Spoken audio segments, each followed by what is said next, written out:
Hello, everyone.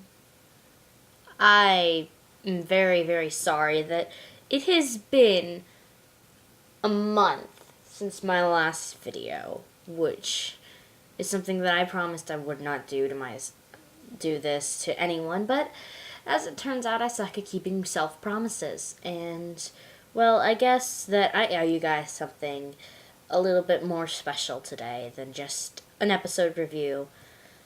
And I've decided that this time I'm going to tie in an episode review along with a little thing I'm going to call obscure character analysis, which won't actually be like obscure characters. I'll take characters that I particularly like very much and talk about their place in episodes, how I feel about them, and the place in the fandom that they have taken up. And today I'm going to tie that in with an episode review. Today I will be talking about Princess Luna and subsequently her episode, Luna Eclipsed. So I guess I'm going to start by talking about Luna Eclipsed. This is a really good little Halloween special episode that I personally enjoy watching.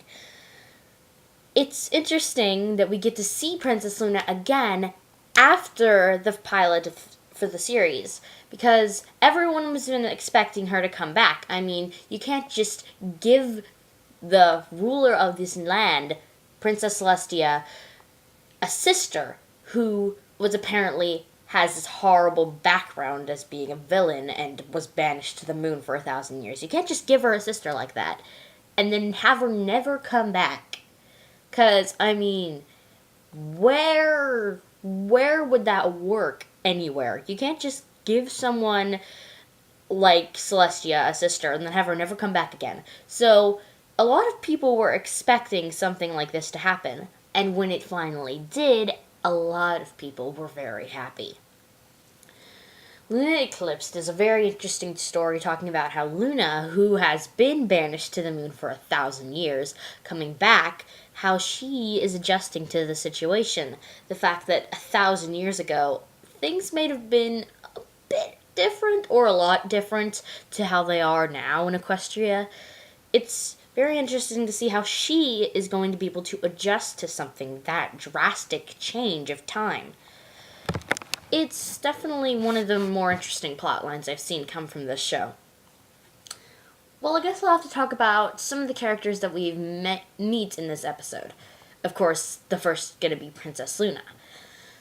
In this episode, we see Princess Luna coming back, and we see that she isn't exactly adjusted, even though it's been a while since we last saw her. She has gotten back to using the royal we and the Cancerlot voice that used to be used by her back in the days before she became Nightmare Moon. And I'm guessing Celestia probably used it too, but eventually stopped, realizing that it kind of scared her subjects. But Luna wasn't there for that, so she doesn't know that maybe it's a little bit much to do something like that. And we get to see that on this Nightmare Night, which is a holiday created by Nightmare Moon's reign over Equestria for her eternal nights that she had before Celestia put her to the moon, that while Nightmare Moon has had a sort of impact on culture, it also shows just how little that people actually knew about Nightmare Moon as time progressed. You see, I've had this theory that maybe people back then knew that Nightmare Moon was Princess Luna, but over time, Nightmare Moon was played off as a villain, and Princess Luna was long forgotten because of her reign as Nightmare Moon, that people didn't want to remember the lost princess that they had. So as time progressed on, Nightmare Moon just became this fable that a horrible villain who will steal you and gobble you up in the middle of the night if you don't give them candy. Kind of like, well, I can't think of any examples for that, but I mean, that's all that Nightmare Moon became over time. So when Nightmare Moon comes back, and when Twilight successfully identified her as Nightmare Moon, a lot of people knew who she was, but they were very equally surprised because they didn't think that the villain of Nightmare Night was an actual real person or pony. So when she came back, it was a very big surprise. So when Luna shows up on Nightmare Night, of course, even though Ponyville is the place where they had the small celebration for Princess Luna, they were all very confused and scared because they thought it was Nightmare Moon coming back for them. Because, well, I mean, even if they can register that there is another princess now, they might not be able to register that she isn't exactly Nightmare Moon anymore. So I think that's where the central conflict for this episode comes. That people are generally scared of Princess Luna because of what she did as Nightmare Moon and how the fable of this entire Nightmare Night goes on. That Luna will gobble you up, that Nightmare Moon will come and gobble you up in the night. And to prevent that, you disguise yourself in costumes and give her candy so that she will leave you alone. Which is a very good idea, I think, like, as a ploy, as a parody for Halloween. That was a very interesting idea. I mean, if Halloween was like that, I'd be sad I would lose my candy, but to me, it'd be a little bit scarier.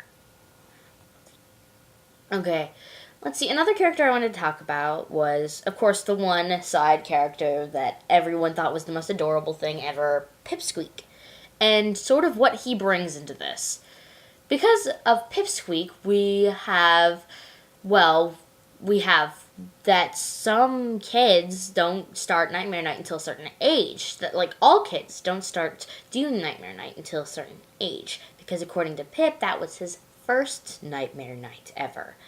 So, I mean, they don't start out as babies like how our traditional Halloween parents will dress up their 1-year-old babies in costumes and take them with them when they go trick-or-treating. Or just dress them up, send pictures to their family and friends and stuff, and be like, oh, how cute is my baby. But in this case, Nightmare Night doesn't officially start for little ponies until they reach a certain age. So, I mean, that's a little element that's good to be explored. Also, because of Pip, we have the introduction to Trottingham, which is the equivalent to Tottenham from London and stuff, which also brings in the idea that not only is there, like, there's Manhattan, and I know in an episode Twilight mentioned Las Pegasus, which I can only imagine how horrible that is. But, I mean, not only are there United States cities being copied on in this entire show, but there are also cities from other countries. And this is also a thing when we later see in Magic Duel the introduction to Saddle Arabia, and Saddle Arabian horses, who look like horses and not ponies, they look like horses. That's something that's very interesting. It's exploring the lore of this world just a little bit more, which is something that I always love when we have world-building elements in the show. Okay, I guess another thing I need to talk about Pinkie Pie, because I know for a fact that some people think that what Pinkie did during this episode was a little bit crazy stupid, but, I mean, if you really think about it in the way that Pinkie Pie lived on a rock farm for most of her life. For the beginning of her life, she didn't get to experience a Nightmare Night because she lived on a rock farm, and the only thing she did all day was move rocks from one end of the farm to the other. So if you really think about it, the fact that Pinkie is still doing Nightmare Night, I think it's because she's making up for those years that she lost when she wasn't allowed to do anything except for move rocks, which is understandable. But then there's also the fact that she kept on screaming every single time she saw Princess Luna do something that looked kind of evil, I guess. I mean, when she was trying to help Pip out of the bucket, Pinkie Pie thought that it was Nightmare Moon trying to gobble Pip up. When she saw Luna hugging Fluttershy, she thought that Fluttershy was being gobbled up by Nightmare Moon. I mean, Pinkie has a legitimate reason, though, for screaming in terror like that. She's trying to have as much fun as possible, and for a holiday like Nightmare Night, the most fun you could possibly have would be the kind where you scare other people and get scared on your own. But of course, I can only imagine that maybe she wasn't considering the fact that Luna wanted to be loved by others and not feared. I mean, Pinkie Pie can sometimes be a little bit over the top. Maybe if she had noticed how much this was hurting Luna, she would have stopped, or at least clued Luna in on the fact that they weren't actually scared of her. They were just scared of her fun as Nightmare Moon. They were just being scared for fun. Maybe if Pinkie Pie had mentioned this to Luna in the beginning, then Luna probably wouldn't have been so sad. But it was also good for Luna because she kind of grew as a character in this episode. And that's something else I have to say, was that she grew as a character in, well, she is not exactly using the Royal Canterlot voice or the Royal We anymore, which I think is just ridiculous, and I'm glad. She's learning what life is like in Equestria now, 1,000 years later, after her banishment is over. She's learning what ponies do, she's learning how they act, she's learning what they're like, and she's learning how to become a better person and one who is more sociable in this new society than she used to be before the episode of Luna Eclipsed, which is something that I think is really great. Okay. Well, now that I've gotten through my little talk about Luna Eclipsed, I would personally like to talk about Luna as a character. And here comes my first obscure character talking about. I'll have to think of a new name for that. Well, Princess Luna is a character who I have to say has a massive following. Even though we only knew her for one episode before Luna Eclipsed, she certainly came out of nowhere when it came to the fandom. People loved her design, people loved her concept, people made a lot of deviant art for her, and made a lot of fan fictions talking about her. She is a character who is very new. She just shows up at the end of the episode out of Nightmare Moon. No one expected that to happen. Everyone expected Nightmare Moon gets destroyed, nothing else. That's the end of the episode. Everyone celebrates the fact that Nightmare Moon is gone. But we never expected Nightmare Moon to turn out to be a cute little filly by the name of Luna, who became a big sensation among the fans for many different reasons. And honestly, I don't know most of these reasons. The fandom is still kind of new to me. I've only been in it for maybe 6 or 7 months, which is honestly not a lot. But I can say that this show has changed everything about my life. Well, not everything, but some things. Anyway, Luna had massive fan appeal from the very start. After Nightmare Moon was taken away from her, we have an entirely new character who has not been explored yet until Luna Eclipsed. When this episode came, all the Luna fans were very, very excited to see their favorite princess come back and be Luna. But of course, we weren't expecting what she would be acting like, considering how shy and timid we saw her in the first episode's pilot. We didn't expect her to be so loud and abrasive during Luna Eclipsed. Another thing I have to talk about is Luna's appearance. This I named during my video talking about the Friendship is Magic pilot, but I've always found it so odd. Why on earth Luna changed so much between the pilot and Luna Eclipse? She looked absolutely different. She had a darker coat. Her mane flowed and ebbed like waves, just like Celestia's does, and looks more like the night sky, like Nightmare Moon's mane. And she's gotten taller. I've always wondered why that is. And I have to say that my favorite theory about why that is was by Penstroke when I read Past Sins, which is a great fanfiction, by the way. Read it if you haven't read it yet. It is brilliant, and it is so good that it actually got published into a book. Anyway, enough fan-pandering for me. Whenever I saw Luna Eclipsed again, or just a picture of Luna, I would always be like, why? But when I read Past Sins, and I got Penstroke's theory about why Luna changed from the pilot to Luna Eclipsed was that after the Elements of Harmony defeated Nightmare Moon, and this is spoilers, people haven't read past Sins, but it's not going to be that bad, Luna's power was significantly drained by the Elements of Harmony, which resulted in her looking as she did during the end of the pilot. But gradually over time, between the end of the pilot to the episode of Luna Eclipsed, she was gaining more and more power by the magical energy that existed in Equestria itself, and slowly becoming more and more about how she looked back when she was ruling with Celestia 1,000 years ago, before the whole Nightmare Moon incident.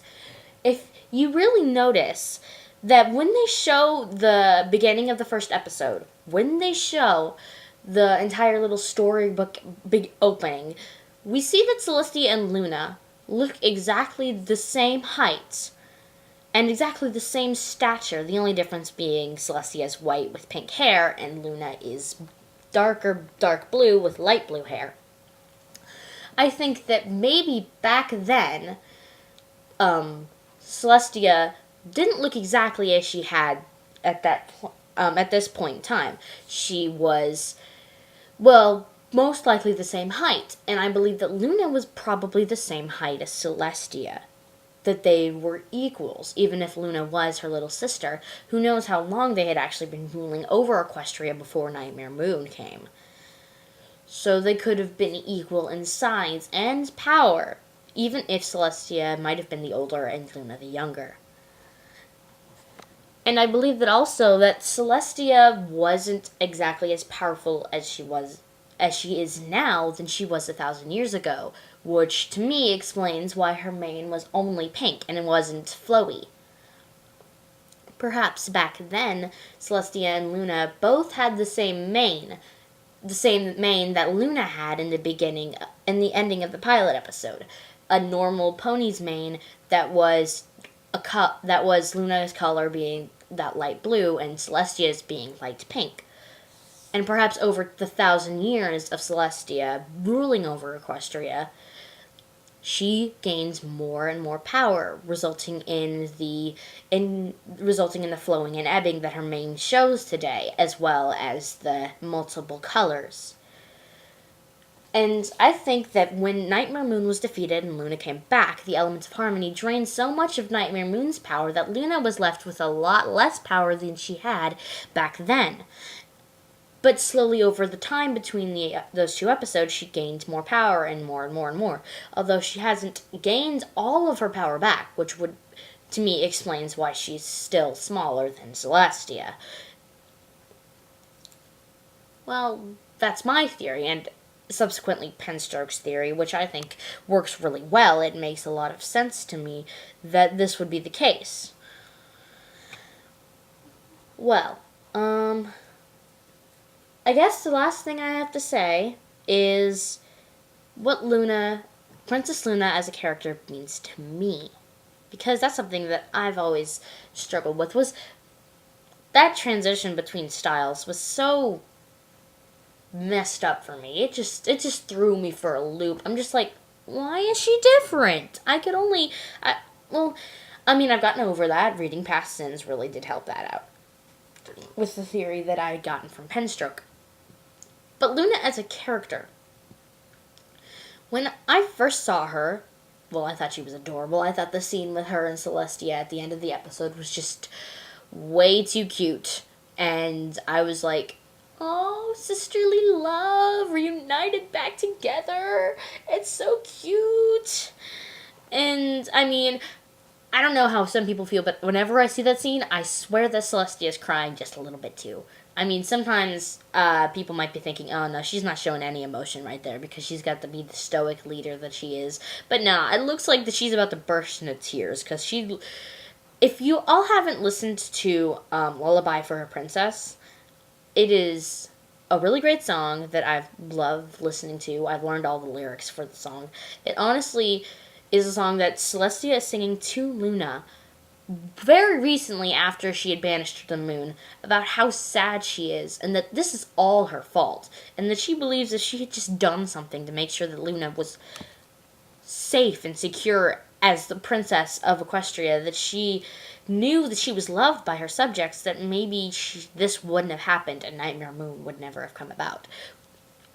This was something that Celestia has been dealing with for 1,000 years, that she has been going over every single night she raises the moon and sees that reflection of her sister in it. She is guilty. She's very guilty about what she had to do to her sister. She really wanted her sister to forgive her, that she had to send her away for 1,000 years. And she knew that she would have to wait for 1,000 years to figure out that Luna did forgive her. I mean, that is something that I would never be able to go with. The grief and all the guilt that she had to deal with for 1,000 years because of what had happened on that night. She had to have been very, very sad. And I can only imagine that Luna felt the exact same way, except for opposite reasons. She felt guilty for being such a monster to every pony. She felt guilty for almost killing Celestia, most likely, considering that Nightmare Moon hated Celestia so much. She felt guilty for bringing about Eternal Night, possibly knowing exactly why she couldn't bring about Eternal Night in the first place as Luna, that it would destroy the ecosystem that Celestia and Luna had made, that all the ponies wouldn't be able to go through an Eternal Night without it being so cold that they wouldn't be able to that nothing would grow. And so what Luna means to me, I think she's sort of a beacon of hope. That honestly, the first thing that Twilight and her friends were able to do was save her. The first thing that Twilight and her friends did was save Princess Luna and gave her a second chance to be the princess that she should have been back then. Now she can learn from her mistakes and what she did, and grow as a person, which is something that I'm always a big fan of, growing as a person instead of just getting a punishment and then getting over it. She's learning to become a princess again. She's learning what it means to be appreciated by her subjects, even if not all of them are there at night. And that's something that I think every person should know, is that you gotta relearn. Sometimes you have to learn how to be a person to other people. I guess that's what Luna means to me. She's an example that can be set for everyone, that sometimes you need to learn from your mistakes and you can grow as a person from them, which is, that is my value right there. That is a virtue of mine. Well, this is longer than, I think, all of my videos, which is good, considering it's been so long since I have been able to give you a video. I think I'm changing my day again. I said I was going to do them on Tuesdays, but honestly, I think Sunday is the perfect day, because every other day of the week, I'm usually busy. Sundays are days that I know I won't be doing anything, I don't have to go anywhere, I can just stay at home and actually make these videos. So, that's all I have to say. And let's hope that next Sunday, the 20th, I will actually make a video for you guys. So, thank you, and goodbye.